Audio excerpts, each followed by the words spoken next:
भारत देश के ਵੱਖ-ਵੱਖ कोनिया तो आए हुए मेरे किसान वीरों, भैन भरावों ते बुजुर्गों, आओ गज के बुलाइए फतेह। गज के आखो जी वाहिगुरु जी का खालसा, वाहिगुरु जी की फतेह।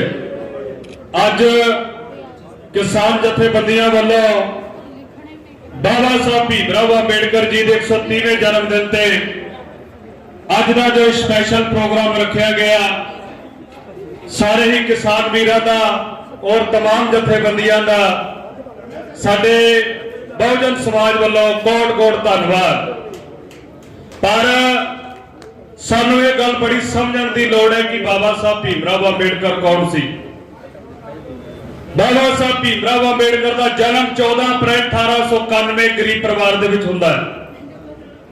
पर कईयां दे मन की धारणा होंदी है कि इन्होंने सिर्फ ऐसियां वास्ते ही सब कुछ किया। यह साडे मन की बहुत वड्डी गलत धारणा है। मेरे तो पहला साडे प्रधान डॉक्टर करवीर दहिया जी बोल के गए। अज साडियां भैणां अगर साडे नाल मोढा ला के खड़ियां इस अंदोलन दे विच तां इह देन बाबा साहब भीमराव अंबेडकर दी है। क्योंकि इंडिया का संविधान बनने तो पहला जिहड़े अज दियां सरकारां दे लोग, अज जिन्हां दी सरकार है उदों भी उन्हां दी सरकार सी। ये लोग मेरिया भैणां नूं बेनती है, गल गौर नाल सुणिओ। जो लोग तुहानूं पैर दी जुत्ती कहंदे सी भी औरत पैर दी जुत्ती है, पर मेरे बाबा साहब भीमराव अंबेडकर जी ने संविधान लिख के यह सिद्ध कर दिता कि औरत किसी पक्षों घट नहीं है और बराबर का हक लैके दे दिता। जेडे पैर की जुत्ती कहते सी उन्हां दे मूंह ते तमाचा मारते हुए बाबा साहब भीमराव अंबेडकर ने औरत नूं सिर दा ताज बना के रख दिता। औरत नूं सिर दा ताज बना के रख दिता। ये देन किंदी है बाबा साहब भीमराव अंबेडकर दी। अज मेरिया भैणां किसे तो घट नहीं, मेरिया मावां किसे तो घट नहीं। साडे नालों वेखो पहली लाइन च अगे बैठियां। पर जे गल कृषि कानूनां दी करिए, आजादी तो पहला भी जदों बाबा साहब जी ने रिपब्लिक पार्टी बनाई तो ब्रिटिश इंडिया पुछदी है बाबा साहब नूं कि तुसीं किसानां वास्ते की करोगे। ध्यान नाल सुणिओ। हुण जिहड़ा सानू भारत के संविधान का आर्टिकल 21 माफ करना 31 संपत्ति का अधिकार दिंदा सी, बाबा साहब कहते सब तो पहला जेड़े मेरे किसान ने उन्होंने उन्होंने जमीनां दे उन्होंने ना करवाउणियां, उन्होंने हक दियां जो जमीनां ने उन्होंने वापस देनियां, उन्होंने ना ते होनियां चाहिए। फिर दूजा सवाल पूछा गया होर की करोगे। बाबा साहब जी ने क्या मैं लैंड फ्रैगमेंटेशन की गल करदा, जेड़े छोटे किसान ने उन्होंने मदद की गल करदा, और जेड़े अज तुसीं cooperative bank land mortgage bank देखने आ, ये बाबा साहब की देन है। बाबा साहब तो बिना किसानों बारे किसी ने नहीं सोचा। अज बाबा साहब भीमराव अंबेडकर जी जिन्होंने अज जन्मदिन बनाने का सानू पता होना चाहिए। यह गल साडे मन च नहीं होनी चाहिए कि वह कल्ले सिर्फ दलित समाज दे ने, वो सारियां दे है। अगर किसी सिख धर्म की गल करिए तो बाबा साहब जी ने सब तो पहला अधिकार दिता, एक अमृतधारी बंदा सिख होके तलवार कोल रख सकता है, नहीं किसी धर्म नूं प्यारिओ ये अलाउड नहीं है। ये कौन कहता है? ये भारत का संविधान आर्टिकल 25 कहता है। पढ़ के देख लो 25 तो 28 तक।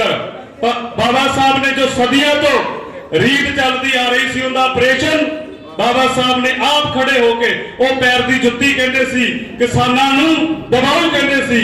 पर बाबा साहब जी ने 2 साल 11 महीने 18 दिनों संविधान बना के सबनू आजादी दे दी और सब तो वध आजादी अज दी है। बाबा साहब जी ने 33% आरक्षण लैके मेरी भैनों को दे दी। जो अज जे 100 सरपंच बन गए उन्होंने 33 मेरी भैनों सरपंच बन गई। ये आजादी कौन दिंदा है? ये बाबा साहब भीमराव अंबेडकर जी का संविधान। उन्होंने लोगों ने सानू पाड़ के रखना चाहा क्योंकि सानू एको ही पट्टी पढ़ाई।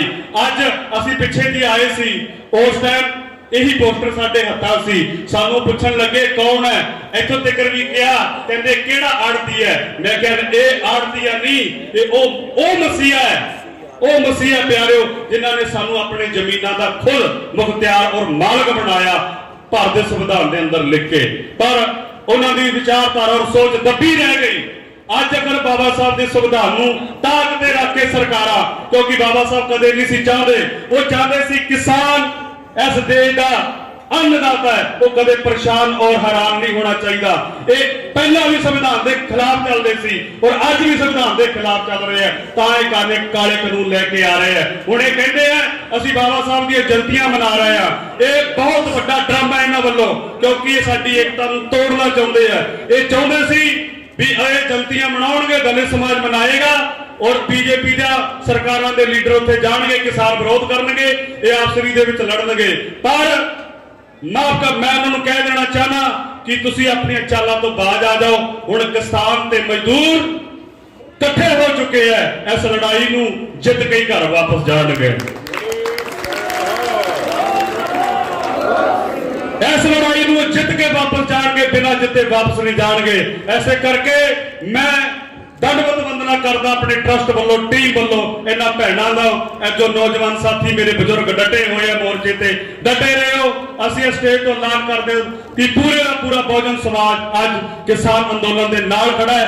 अंत दे विच यही कहूंगा कि दुश्मन अख दिखा रहा है, पा दो इहदी बेड़ी बट्टे। दुश्मन अख दिखा रहा है, पा दो इहदी बेड़ी बट्टे।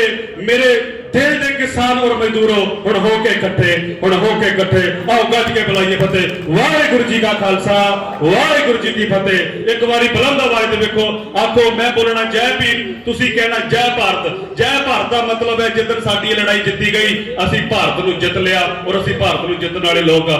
जय भीम, जय भीम, जय भीम। वाहिगुरू जी का खालसा, वाहिगुरू जी की फतेह।